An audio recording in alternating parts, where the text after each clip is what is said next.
Ja, da ønsker jeg velkommen til NUUG Oslos månedlige medlemsmøte. Og vi slår jo til på stortromma med årets første møte. Først har vi da primet Intel til å ødelegge CPU-ene sine i 15-20 år.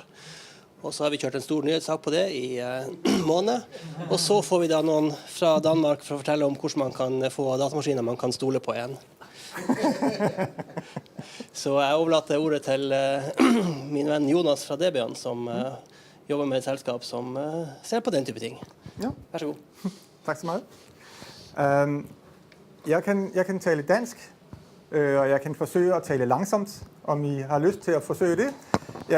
I can also switch to English, and then maybe you can follow me even if I get enthusiastic and speed a little bit up with the conversation. Is that okay? Is English okay with everybody? I prefer English, and I know film stream are only understanding English. Okay, good point. So we'll take it. You have excellent Danish. I have an excellent Danish. I preferred it for. I trained it for like 30 years.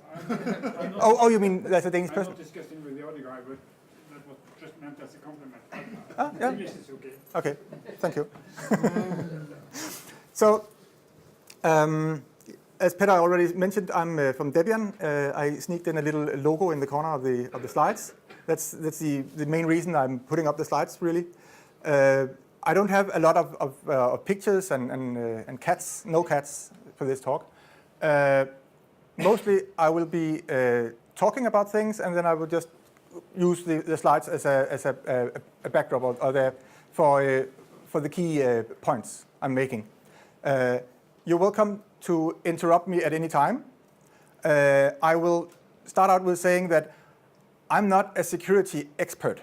So if there's anybody security experts in the room, I'm sure you can shoot me down with clever questions, but that will be besides the point here. I'm trying to make a broader introduction to how can you deal with wanting security at all, not how can you make things perfect. My personal opinion is that perfect doesn't really exist in this world, not yet. So, but you're welcome to try, and then you can identify yourself, reveal that you are the experts that you are. I will sidestep whenever you try to shoot me down, and then we will continue with my presentation here. So this presentation is not about secure computers. This is about trustworthy computers. And that's because I make the bold statement that the term secure is bullshit. It's probably not what you want. I will get back to that, and then I will talk just a tiny bit about trustworthy operating systems. I guess that everybody in the room already knows what I will say there, but I will say it anyway. And then I will go to the main point of what I believe is trustworthy computers, hardware, and then talk a bit from there on. So what I mean by secure is bullshit is that the term something is secure. There's this movie once where the people kept saying that, is this line secure? Is it secure? And I was so annoyed because what do you really mean by secure? So the thing is, secure only means that it is not changing. It doesn't mean anything else. It means that it is doing the same thing always. A secure line is a line that is always tapping you and sending a copy to the NSA. That's a secure line because it securely does what it was intended to do, no matter if it was what you wanted it to do. A bridge is secure until the wrong car drives on it and it crashes because it was not designed for that size car. So that's still a secure bridge. It was secured for something specific, for horses, not for cars. So secure is probably not the term you want when you're talking about becoming secure. You want to secure yourself. So you don't want a secure computer. You want a computer that you can trust for whatever purpose you're doing. If you're a spy, you want it to be securely tapping other people's communication. Depends on what you want to do. Another way of saying it is that secure means that it's boring. Boring means that it doesn't change. I'm part of Debian, and we're making something that everybody knows is very, very boring. It's very dull. It's not exciting. It's something you don't want to install on your computers because it's a boring operating system. It just does what it did last year and the year before that. It just works, right? It's so boring. But it's probably more trustworthy than something that is exciting and does something new every day. So the enemy of a trustworthy system is maybe a system that is exciting and just came out yesterday. Another little minor thing, you probably know it already, all of you, this thing of like, I have nothing to hide. If you have nothing to hide, great for you.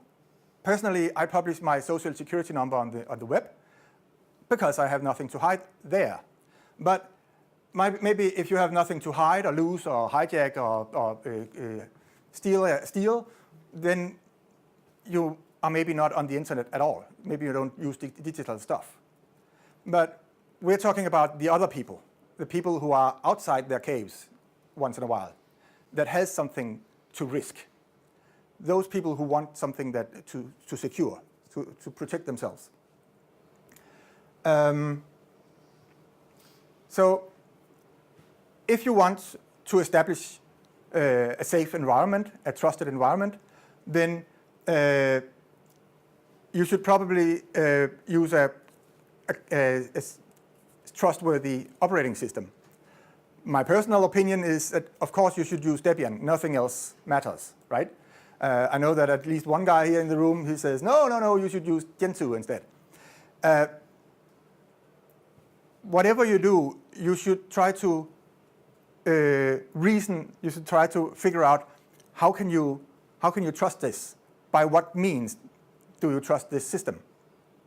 What we like about, maybe I should skip this.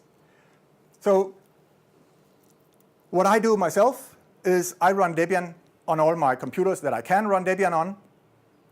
My servers, I run Debian. My laptop, I run Debian.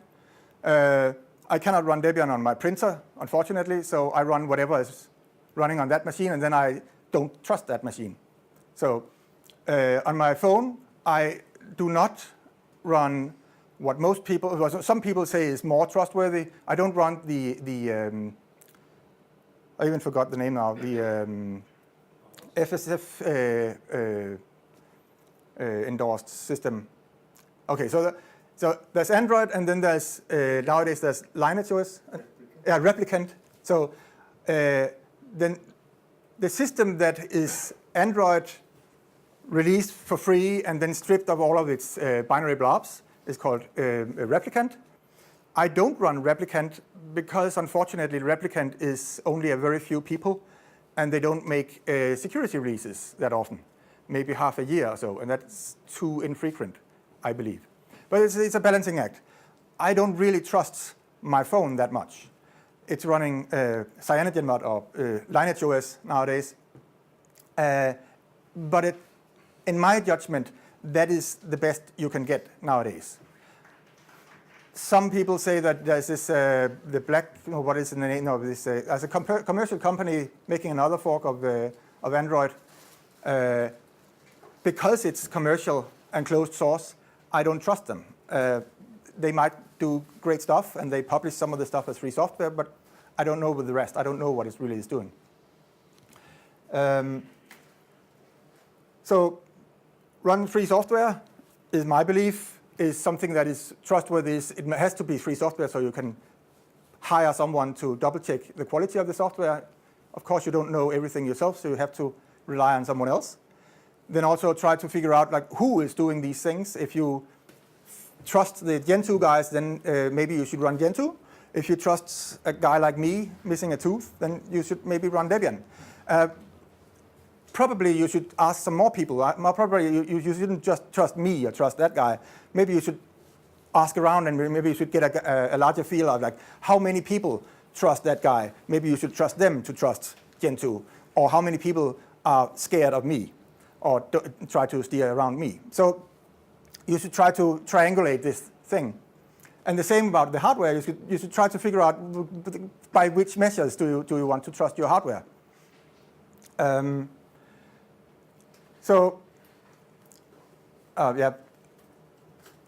I'm throwing up already some concrete things that this is the kind of things that I have found so far that I find trustworthy.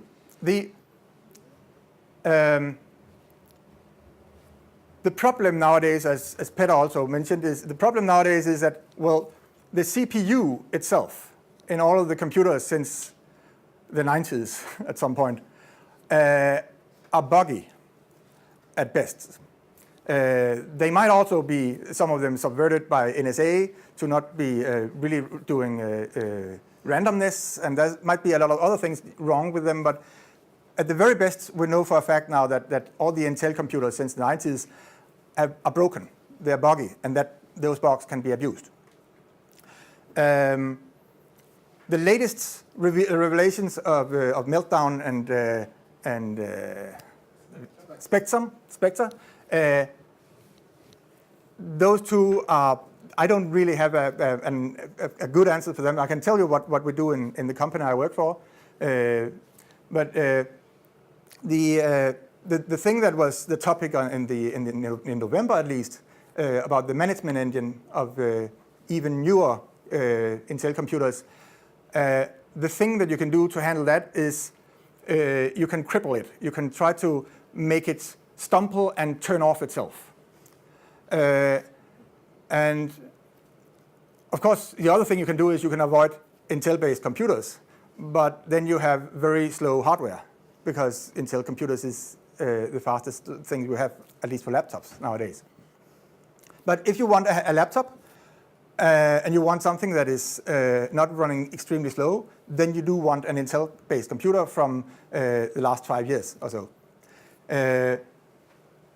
What you can do today is you can go out and you can buy a used Lenovo X400. That's a company has then crippled for you, so that doesn't run the management engine. But it's a rather slow computer.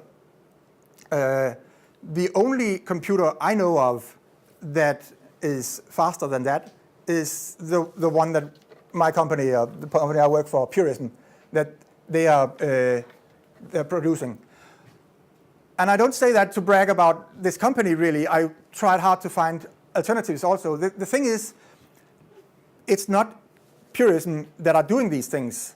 It is independent people, free software volunteers that have figured out ways to make the BIOS or the UEFI trick Intel management engine into stumbling. But the problem for me, and I guess for most of the people here also, is that if you buy a computer for 10,000 Norwegian crowns, or maybe 15,000 Norwegian crowns, then you would maybe hesitate a little bit before you flash the BIOS on this machine, and just a little risk of turning it into a brick. Because it's a fucking expensive brick. A little more expensive than these Wi-Fi boxes that you played with 5 years ago, right? That's the reason I would try to find someone who did it already and pay them a little extra for doing it for me. So what I have been looking for is, where can I go to a car repairman and fix my car instead of me trying to play with cars? I don't understand cars, and I don't really understand the inner things of the hardware on my laptop either. So I don't dare hack my laptop. And the only thing I could find is the Purism laptops. If anybody knows other people who are doing these things and selling it after they have done it, please tell me. I will add this to the slides, and I will also giving talks at other places. I know that other people are selling laptops that have Linux pre-installed. There's System 76 in Spain, and there's 3 or 4 other companies, most of them are American. But none of them is selling anything where they hack the BIOS and take the responsibility for selling a computer with a hacked BIOS. If you can survive with a slower laptop than the newest, fastest Intel machines, then my alternative recommendation is avoid Intel altogether. Avoid x86 hard architecture altogether and run an ARM-based laptop. Because you also have this additional benefit that you can tune the Linux system on it to run for maybe 12 hours on a battery. I searched for that myself, and I found two options for that. The one available for 2 years ago was this one. That's a Chromebook.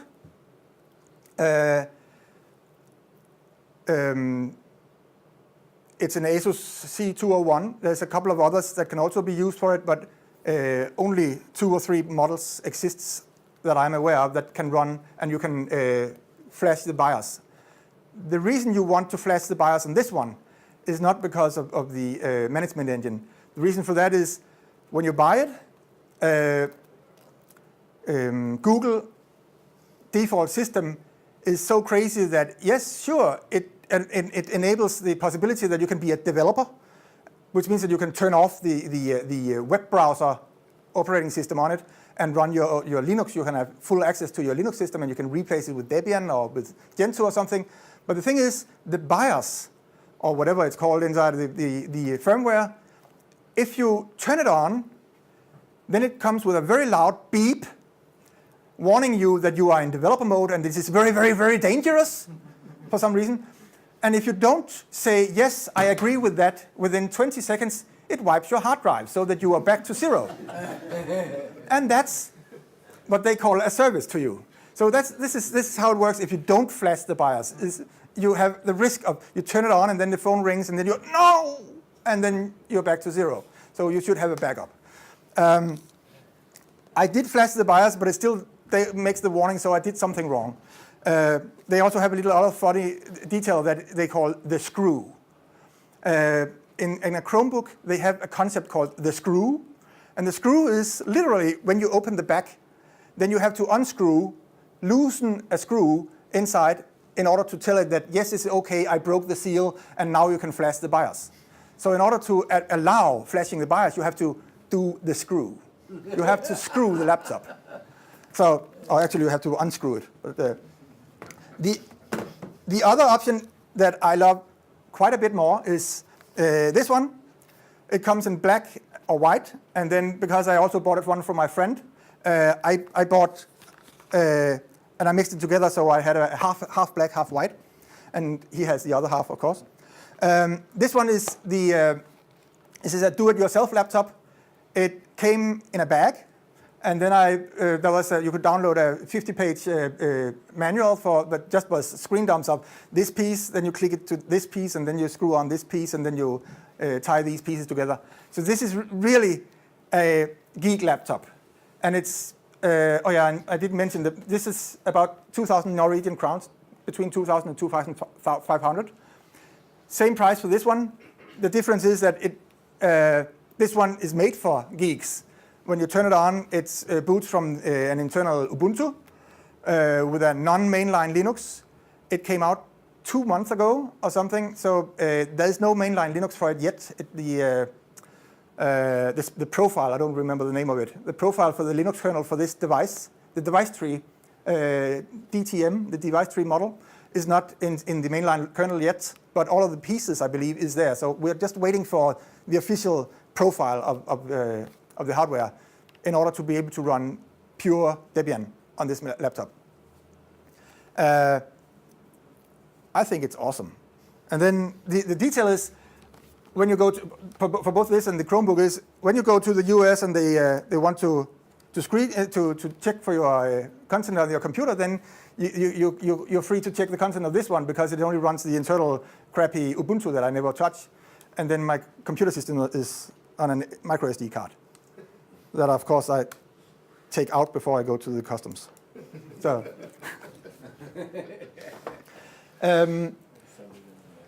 for my phone, the phones I buy is, or the only phone that I choose to buy is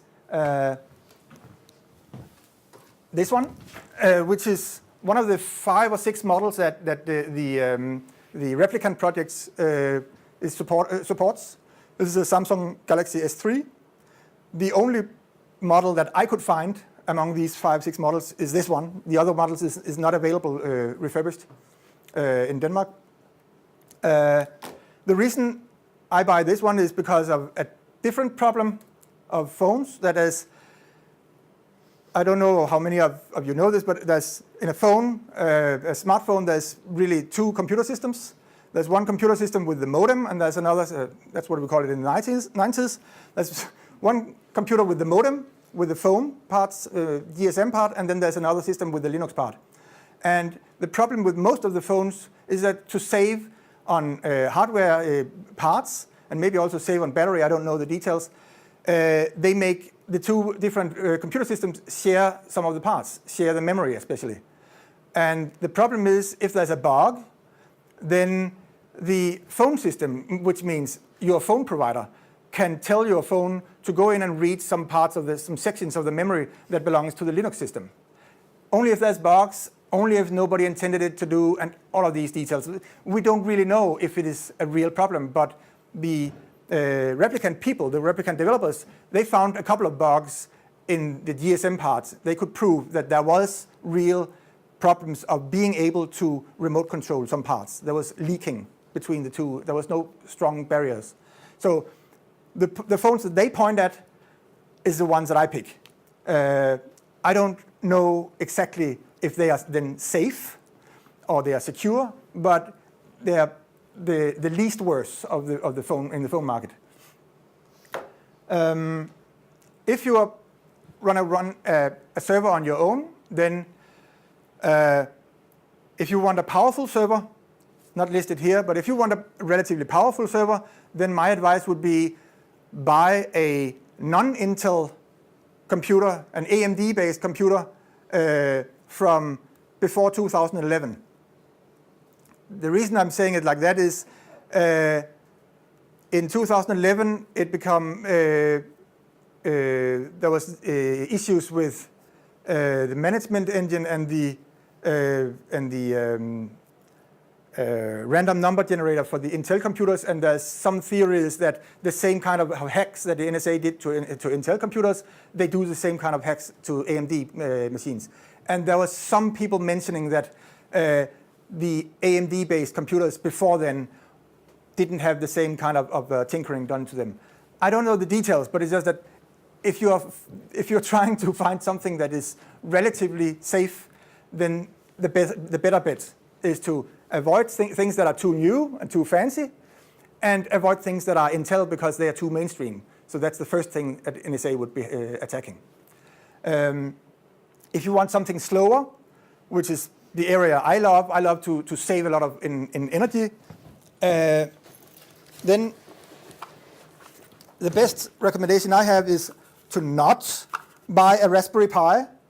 Raspberry Pi is crap. Raspberry Pi, one of the things wrong with the Raspberry Pi is that the CPU is done by, is it NVIDIA or is it the other evil Broadcom? I don't remember if it's Broadcom or NVIDIA. Both of them, in my opinion, is something that you just should steer away from always. And the design is done, I believe, deliberately so that you cannot even turn on the machine without having the binary blob for the GPU, for the graphical part. So for philosophical reasons, there's also the problem with the Raspberry Pi being a tinkering machine, that it is unfriendly to tinker people in the sense that the price for the chip is artificial. If you want to make your own device instead of the company who made the deal with the CPU maker, you cannot get it for the same price. You can only buy 1 million of them, and then you get this price. So it's really a distorted price. It's a fake price. What I recommend that you do is, if you want to run a tiny computer, then buy a tiny computer by some of the computer makers that are playing along with the spirit of free software. In the hardware world, it's called open source hardware. If you find something that is exciting and fancy and great color and stuff, and it's called open hardware, or it's called open source, or it's called something. Then skip it and try to find the things that they call open source hardware, OSHW. If they don't call it open source hardware, then it is not an accident. It's not because they misspelled. It's because they deliberately try to market something that isn't really. Like in the old days of Microsoft saying that it's shared source, which sounds somewhat similar to open source and free software. So specifically, the product that I know of that is the best quality to my evaluation today is the Olimex Lime 2 box. I have two different boxes of this. It's exactly the same hardware inside. It's just the old plastic cabinet and then the newer fancy metal cabinet. This is my pet boxes. You can.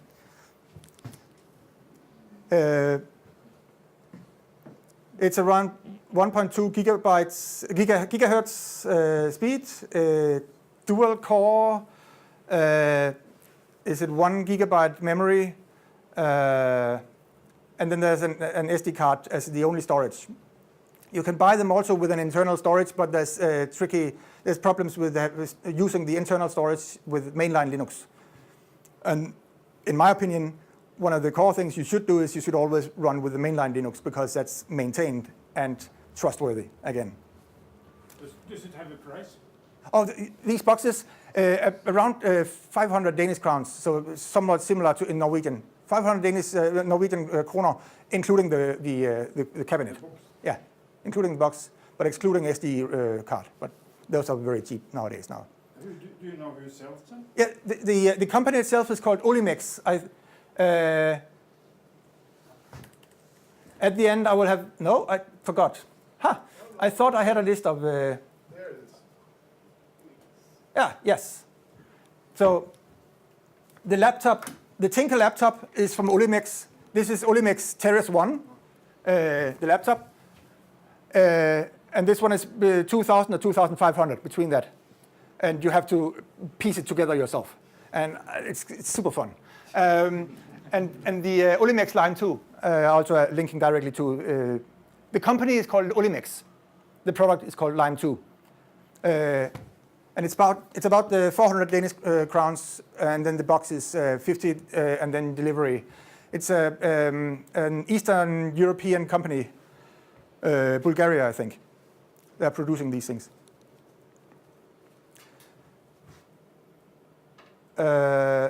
Oh yeah, I threw in a couple of others that you could try to tinker with a Nokia N900 and stuff, but to be honest, I have an N900 at home and I gave up on it. It's too slow and too not really working. So to have a phone that actually you can make phone calls with, I'm giving up at the moment.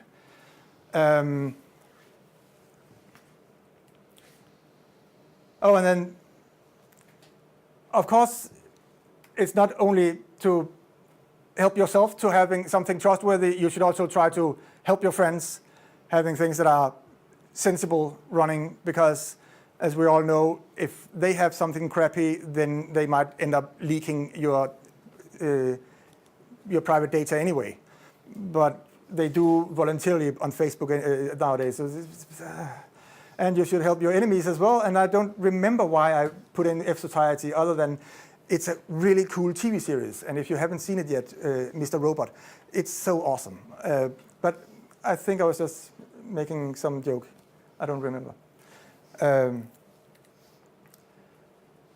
So when I'm talking about things being trustworthy, my point is that you should try to tune into someone who knows better than yourself.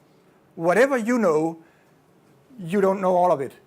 And you should really try to tune into other people knowing other fields than yourself, and try to, does it make sense what they're saying? Does it tie to what other people are also arguing? How do these things relate to each other?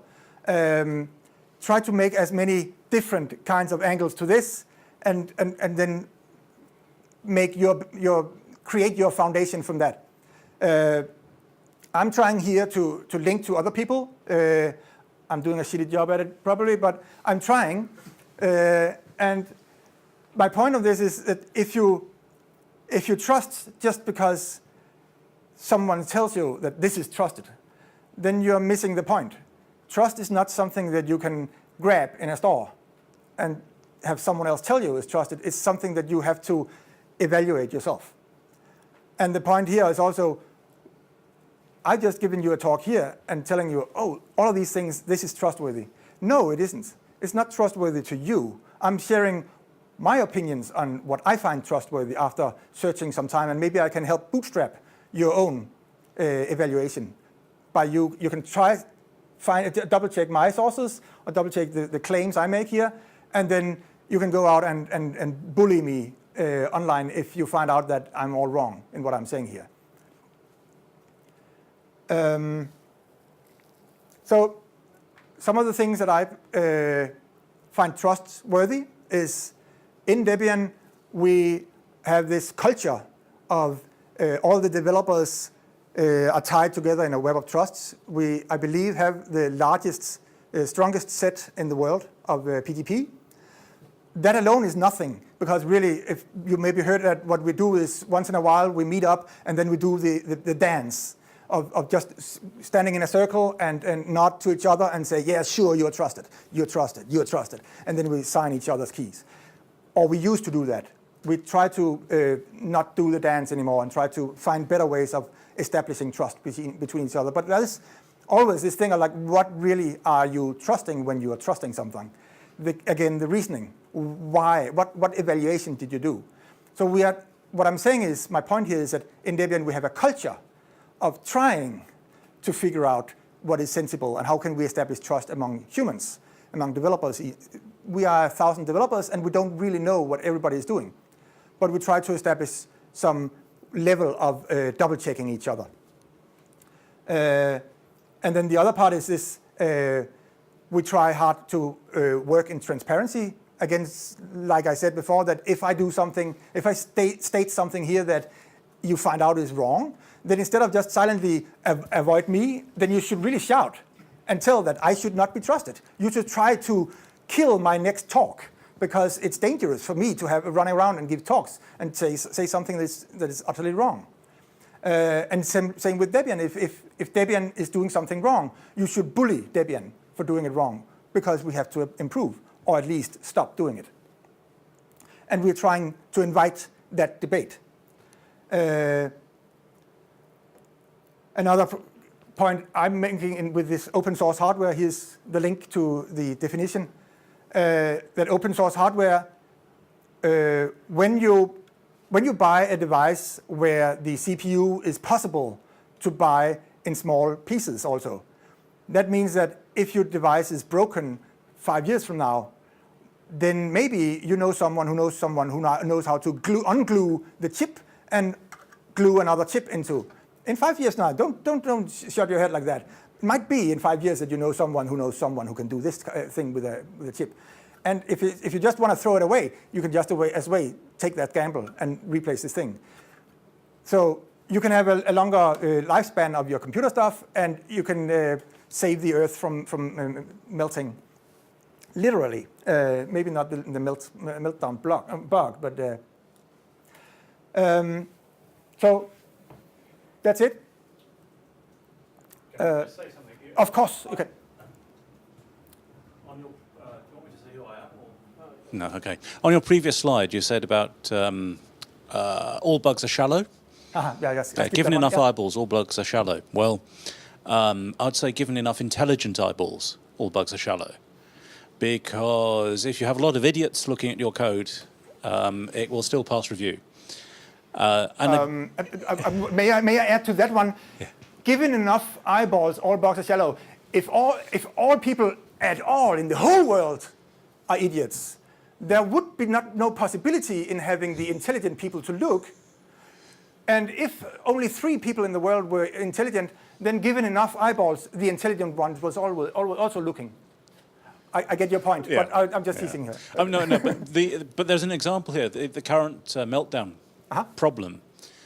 Actually, one of the people, it was discovered independently by three groups that we know of. One of those groups discovered it by reading Intel's documentation. The actual issue has been there for as long as the chips have been documented. It's just that it took somebody to take the time to read it and realize the consequences. So I would say intelligence counts for a great deal. Of course. I agree. Yes? Yeah. You're right. And the problem with a lot of free software projects is that the number of people actually contributing is very small, that there aren't enough eyeballs. I agree. When I say given enough eyeballs, I don't mean that the eyeballs exist. I mean that the eyeballs should be without the lid in front of them. I mean, you should open your eyes and you should be active in looking. Sure. I was quoting Linus Torvalds, so it can't be wrong.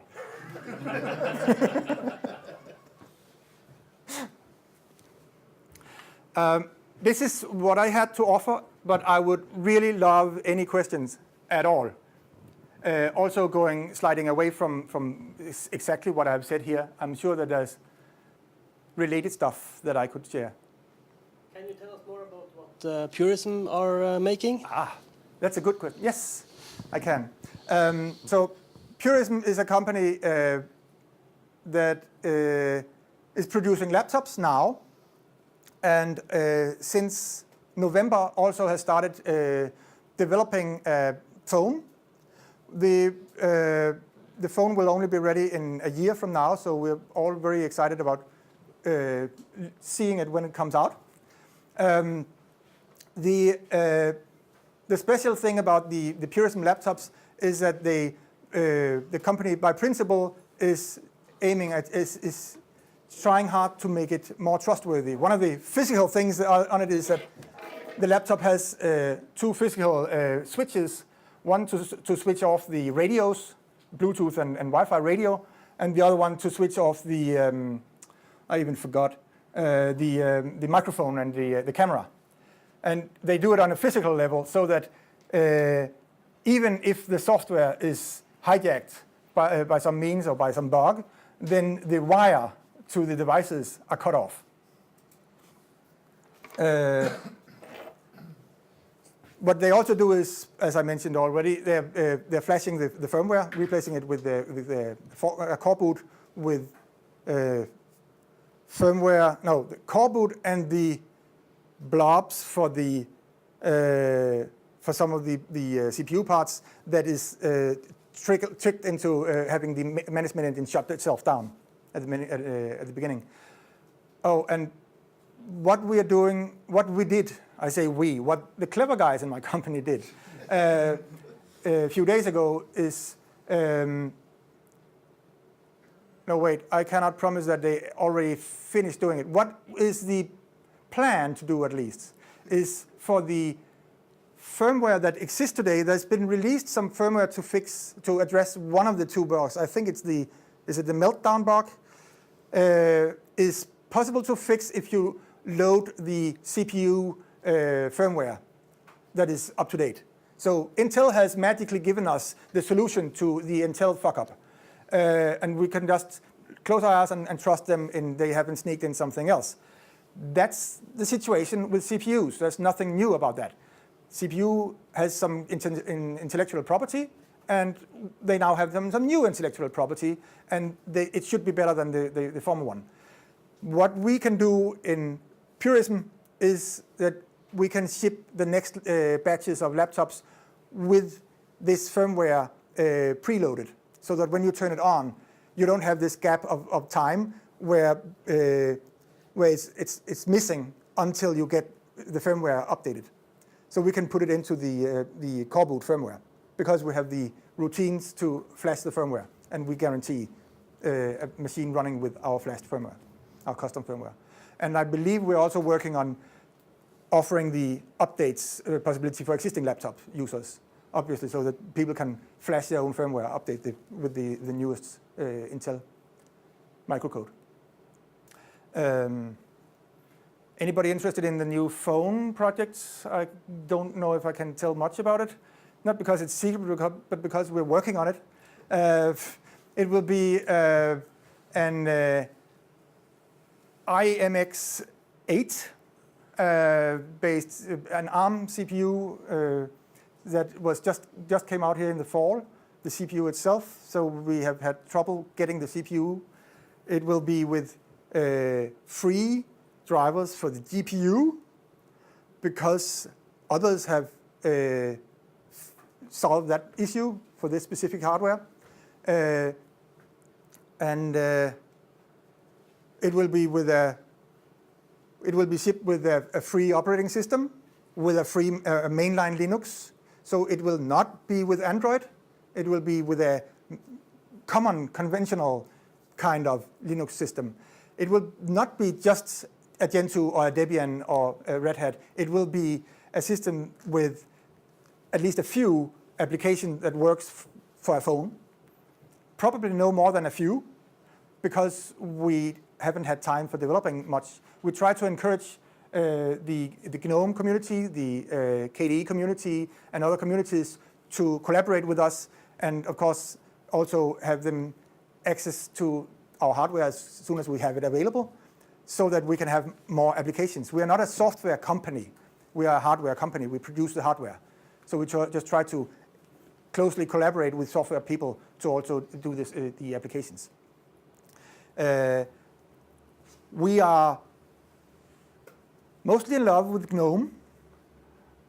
Personally not, but the company, and would love to have GNOME working on the phone. What will most likely happen is that for the first release, a year from now, it will be a KDE-based environment, because KDE is the furthest in the development of having an interface, a framework that works on small devices and touch devices. Most likely GNOME, we have to wait until GTK 4. And because GTK 4 doesn't even exist yet, really, outside of development circles, so it doesn't exist in Debian unstable even. That means that it is highly unlikely that it will be available and stable enough to use 1 year from now. Any details someone is specifically in love with that I should tell? Who uses a phone? No. Who would love a phone that you can run your own Linux system on?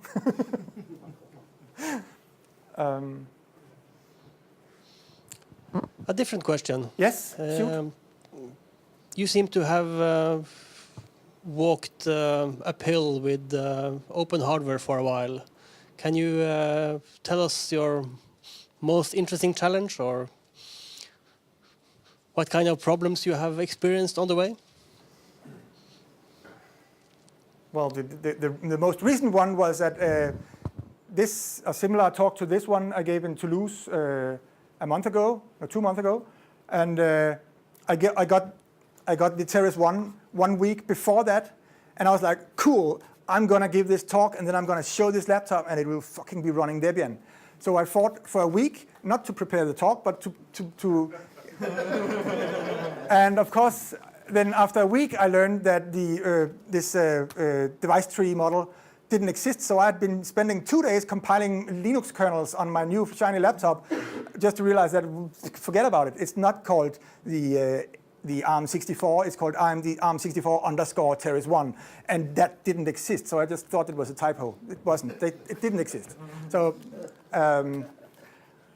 The other exciting experience I had before that was related to this is in 2012, I think it was. I've been involved in the Freedom Box project. I don't know if many of you know about it. For piecing together an operating system, Peter is also involved in that project, putting Debian onto one of these small boxes and optimizing it for non-technical people to have as a home device, so that you can keep your data at home. So being involved in that project, I was invited to the European Parliament to give a talk about this exciting project. And then it turned out it was not the European Parliament, but it was a Linux user group inside the European Parliament. And I ended up getting involved in the user group, I'm not really a politician interested guy, and I was strongly against established politics before that. But I got involved in the EFSUG, European Parliament Free Software User Group, the most ugly sounding acronym, EFSUG. And we convinced one of the groups in the parliament to make an experiment with using free software as their communication device for email. This was just after the Snowden revelations, and there was a crisis in Ukraine, and the Greens group, the leader of the Greens group, said that she must be able to communicate securely with the leaders of Ukraine without anybody else listening in on the conversations. So that was the opening for us, the user group, saying, well, how about we make a pilot project? And I ended up spending a lot of time for 2 years on them allocating money to buying 11 laptops. Ended up being Lenovo laptops because they had to have different keyboards and had to be able to buy it from their normal supplier. And there was a lot of things with the European Parliament, but 11 somewhat equal Lenovo laptops, and then installing Debian on the laptops, and then me coming to the European Parliament and show politicians and staffers in the group, how do you turn on your computer? How do you use full disk encryption? How do you use PGP on an email client running free software? It was super exciting, and it was a failure. In the end, it was 10 people, and only half of them showed up to these 4 or 5 meetings of 1 hour each. They didn't have time to meet with me, and after a year, they just stopped contacting me and inviting me for more meetings. It just dried out, sort of. When people didn't talk about Snowden anymore in the media, they didn't have time for me anymore. So really, it is maybe not that important for secure communication or trustworthy communication in the parliament. I don't know, but it was still a big learning experience in what is the limitations of a very efficient group like in the European Parliament with loads of money.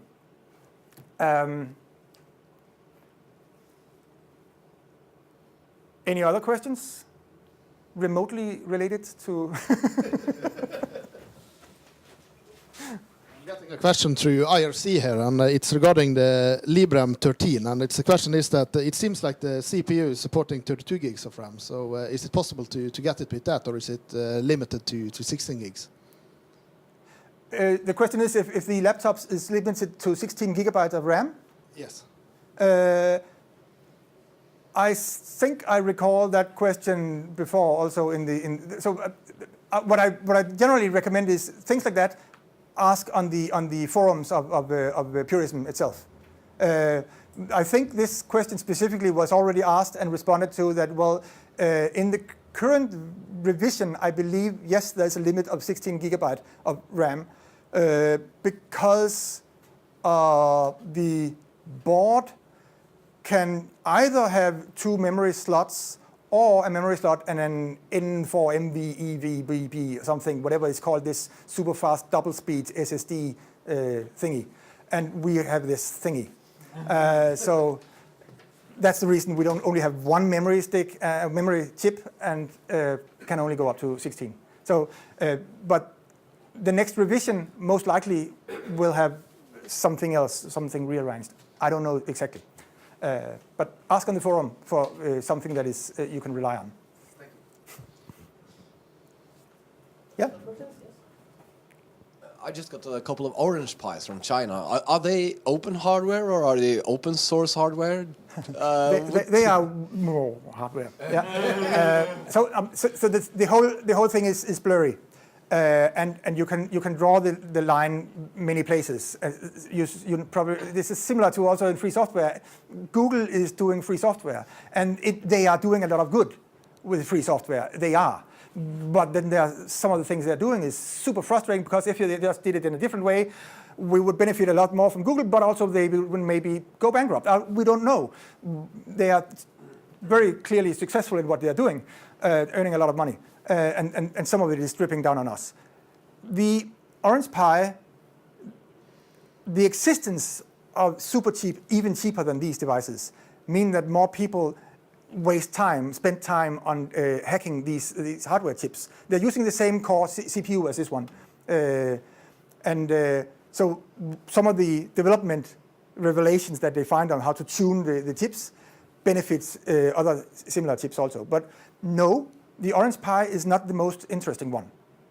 If you really want to go shopping and compare the different ones, my recommendation is go to armbian.com. I think it's the .com website.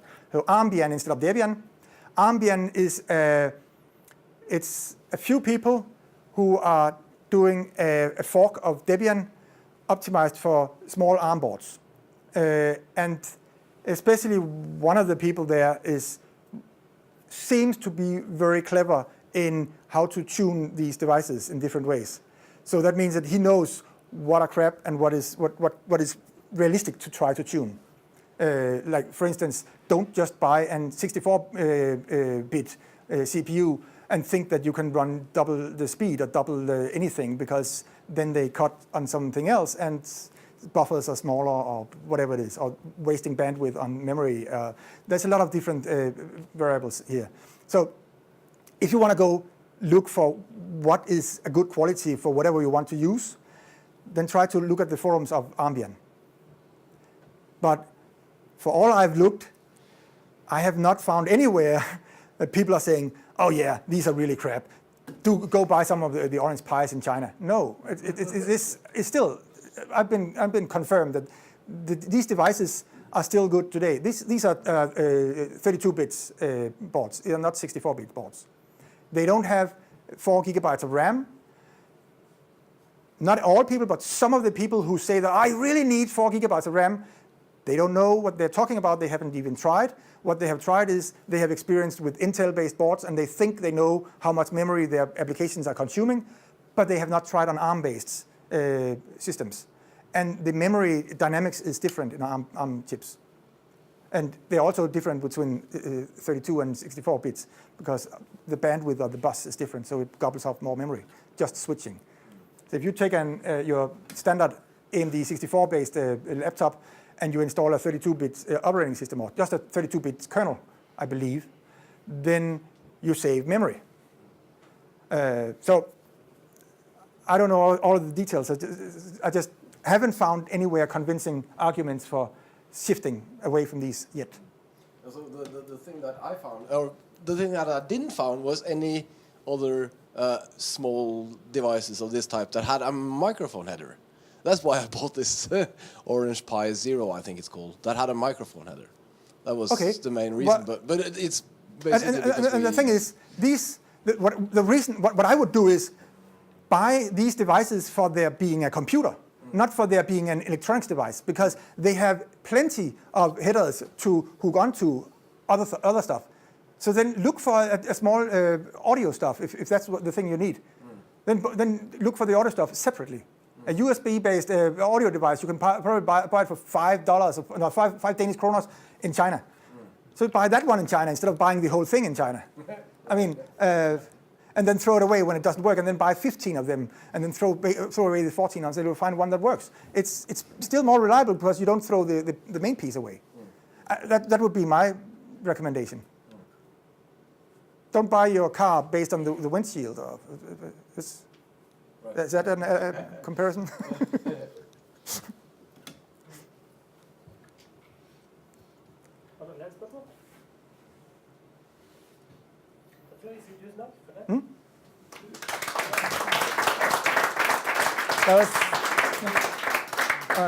And this your certain time? Dette et annet spor, altså, men han har veldig godt av det jeg sier nå, så trøst for ham. Dette kom på skandinavisk da.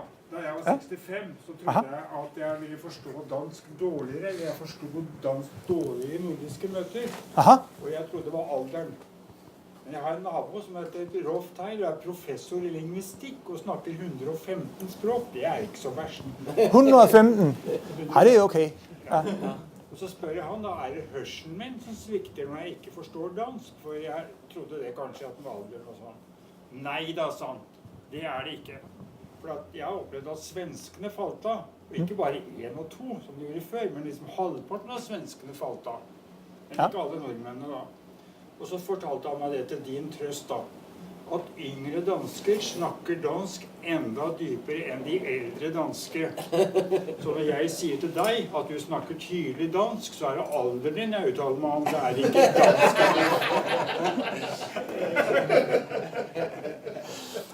Så du kan trygt for meg I hvert fall snakke dansk I nordiske sammenhenger da, og bli forstått. Men det ikke alle nordmenn som plukker opp likevel, altså. Så det jo språkforskjeller da. Jo, helt klart. Det som trist her da, for deg og meg, ja, det 2 ting som trist. Det ene som trist, jo at det bare nordmenn og svensker som forstår hverandre. Det trist, ja. De trist. Det trist for oss danskere. Vi føler oss så alene, ja. Det bra da, for du kan handle og sånt. Men den andre siden jo at islendinger og finner har nå engelsk som annetspråk, og ikke henholdsvis dansk og svensk. Så de faller jo av uansett når det kommer både nordmenn, svensker og dansker inn I bildet. Og derfor blir jo engelsk arbeidsspråket vårt sånn som du opplever I dag da. Dette var helt på siden av dette her, men det var... Jeg synes det var superrelevant. Og jeg troede, du ville fortelle meg at den her historie, jeg har hørt fra både nordmenn og svensker, at jamen, det der galt med det danske sprog, det jo, at danskerne går rundt med en varm kartoffel I munnen.